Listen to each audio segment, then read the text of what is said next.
Bonjour, alors aujourd'hui je vais réaliser une charlotte pour un plat qui est rectangulaire.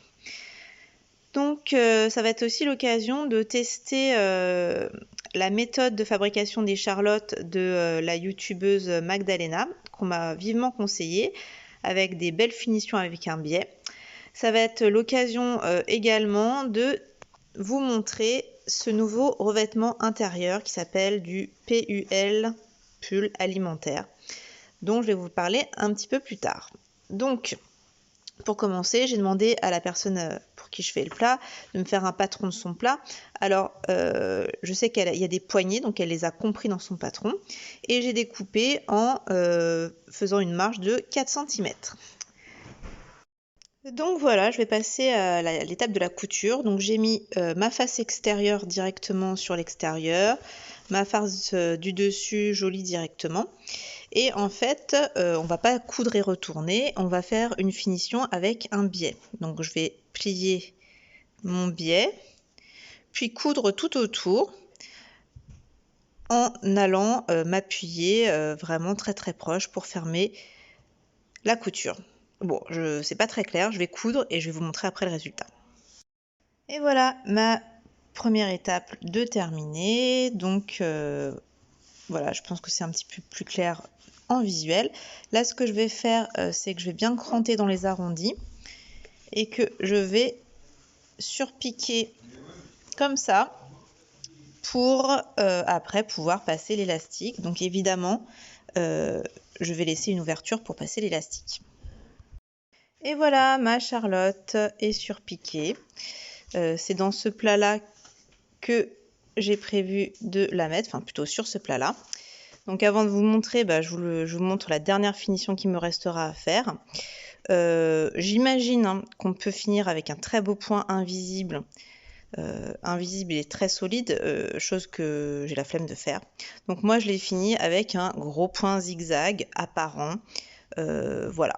Donc je vous montre le résultat tout de suite. Voilà ma charlotte de plat rectangulaire en wax que j'ai réalisée grâce à la méthode de Magdalena qu'on m'avait indiquée en commentaire, qui fait des finitions sympas avec un biais. C'est vraiment très simple. Je vous conseille d'aller voir sa vidéo. Et moi, voilà mon plat rectangulaire. Donc en fait, les charlottes, ça peut s'adapter à n'importe quelle taille de plat. Maintenant, je vais vous parler du revêtement intérieur. Ce fameux PUL, pull, j'imagine qu'on dit, alimentaire. Alors, pourquoi j'ai choisi ce revêtement? Parce que je voulais un revêtement le plus écologique possible. Or, les cotons bio que j'avais trouvés, c'est pas pratique parce que dès qu'on met sur de l'alimentaire, ça se tâche.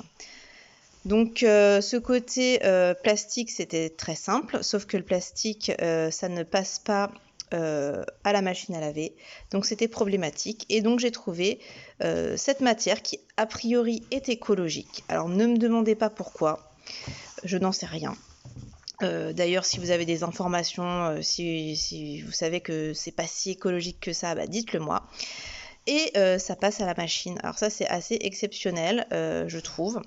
Donc je sais que c'est avec ce genre de matière qu'on fait aussi les couches lavables pour les enfants.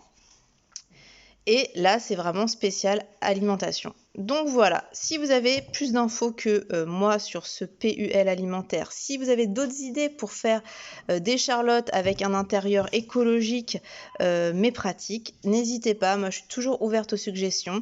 D'ailleurs, je le rappelle, c'est parce que j'ai eu une suggestion dans un commentaire sur mes charlottes que j'ai découvert ce tuto qui était bien mieux que la manière dont je faisais les miennes. J'avais découvert aussi sur un tuto, moi j'invente jamais la roue en général. Voilà, donc n'hésitez pas à me faire part de vos commentaires, partageons ensemble pour faire des progrès tous ensemble, tout simplement. Voilà, c'est sur cette magnifique phrase de fin que je vous quitte et que je vous dis à bientôt.